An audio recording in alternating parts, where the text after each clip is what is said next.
what is the treatment? This is a conventional treatment is that based on two lies. There are two lies of diabetes, two big lies of diabetes. The first lie is it is a progressive disorder. That's the biggest lie. The second big lie is treat the sugar. I have added third lie. Control the sugar with insulin. That's the biggest lie. Okay. So the conventional treatment is what I was a conventional doctor until 2.5 years ago. Then I flipped. Something happened, no? It flipped. So, see, the treatment is like they say lifestyle modification. Okay. Regarding diet and exercise, neither doctor nor the patient knows what diet and what exercise is. Then they come back with the sugars going up, then tablet, more and more tablet, insulin, multiple insulin, etc., etc. Okay. But nothing happens. It comes down and then sugar goes up. Because diabetes, it is an intelligent expression to a physical, chemical or emotional response. It's an emotional response. So the body is intelligent. You say, you guys try to get my sugar down with chemicals, I'll push it up again. That's what he's saying. You are not taking care of me properly. So this is what is happening. Because it is again the cause effect theory.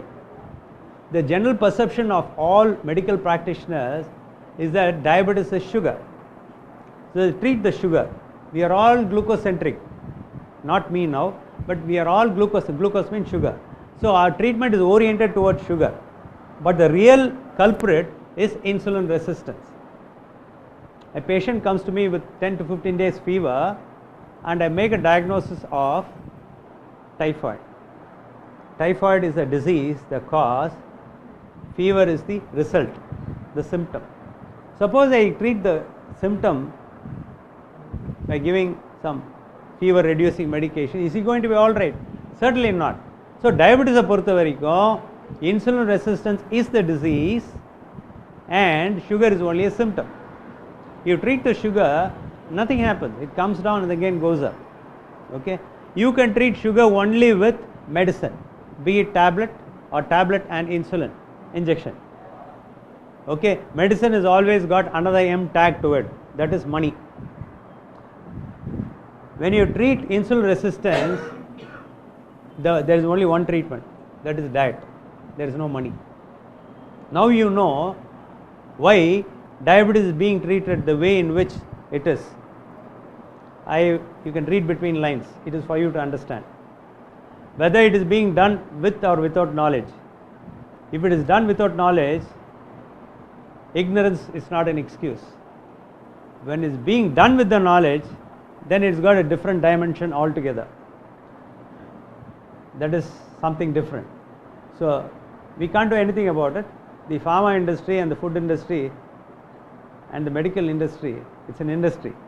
It is very, very powerful. Okay. We can't change them, but we can always change. That's exactly what we are trying to do. Right? So what do we do? Now I told you, diabetes, type 2 diabetes is only a dietary disorder. It cannot be and should not be treated with medicine. So what is the alternative? It's very easy. The culprit is the insulin, high insulin that is not working. So what do we do about it? You take a food that does not stimulate insulin. Now let me repeat, carbohydrate elicits high insulin response, very high insulin response. The more refined, the more high insulin response. Protein moderate, fat very little. So what is the diet? It's logical, very, very simple. It's so simple that people can't see it. So you go on a very low carbohydrate, moderate protein and high saturated fat.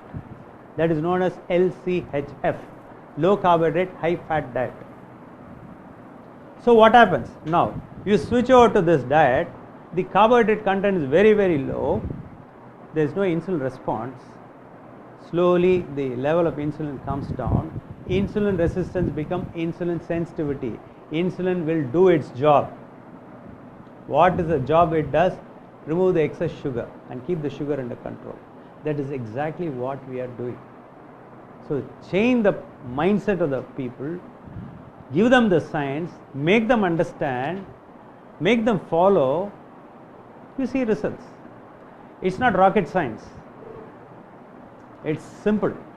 I have not got it from any planet. It is in the internet. All you have to do is search.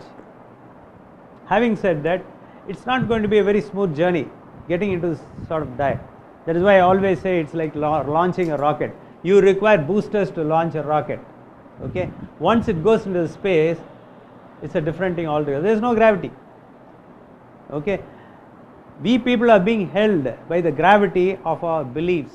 All of us. I was. Okay? Firmly grounded by gravity.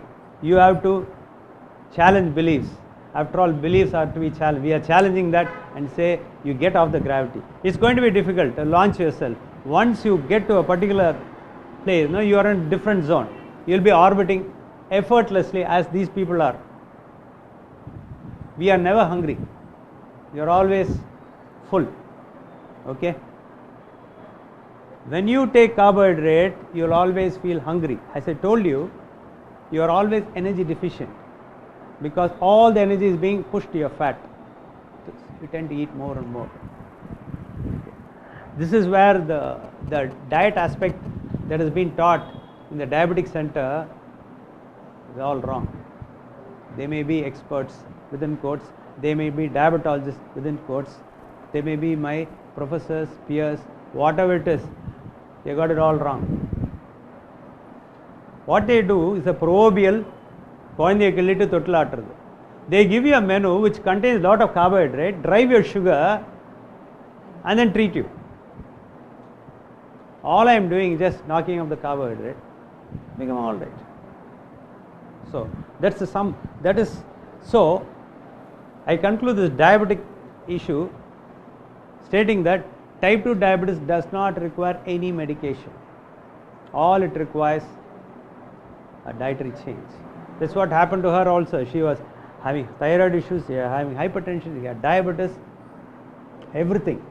Because there is inflammation in the body. You reduce the inflammation, everything comes down. How do you reduce the inflammation? By cutting the carbohydrate, because carbohydrate is an inflammatory product. Because number carbohydrate main on grains varudhu. Human beings have been living for 2.5 million years. Grains came 10 to 12,000 years ago. If you put it on an evolutionary clock, it came hardly a few minutes ago. Our genes are not programmed for grains. Our genes take 60 to 70,000 years to change. Now you have been bombarded with refined carbohydrates, one, and full of pesticide, GMOs, genetically modified. You just cannot tolerate. You cannot get the wheat or the rice which you got 30, 40 years ago, which our parents ate. They didn't have much of a problem, but this is a problem. So that is the reason. So I will come to that in detail, but by and large, so in the carbohydrate our main consumption rice, wheat. Agreed? Is there any dispute with that? It's not, you cannot take. If you are a diabetic, you are insulin resistant and carbohydrate intolerant. Your culture, your religion, your belief, your other belief, environmental concern, or being animal friendly is all one thing. Science is different. This is what science says. So the choice is yours. What is it that you are going to do? It's up to you. I can give you the science, then you have to take a conscious decision. I know it's a huge challenge to get to this type of food to a vegetarian population. It is a challenge, but challenges are meant to be met with. That is what my dietitian is doing, or diet consultant, sorry. She is not a dietitian, she is a diet consultant. That's what she is doing. She is doing excellent job. Okay, sooner than later the cookbook will be ready and you will be drooling. Once you see the menu, you will be drooling. So there is no dearth of good food. So that is the problem. So the underlying thing enna நம்ம இன்னைக்கு போய் the awareness that she is going to give subsequently is that the next meal when you take, you should be able to understand, is this going to raise my insulin? If you are able to understand that, I think I have done my job. I'll speak about certain foods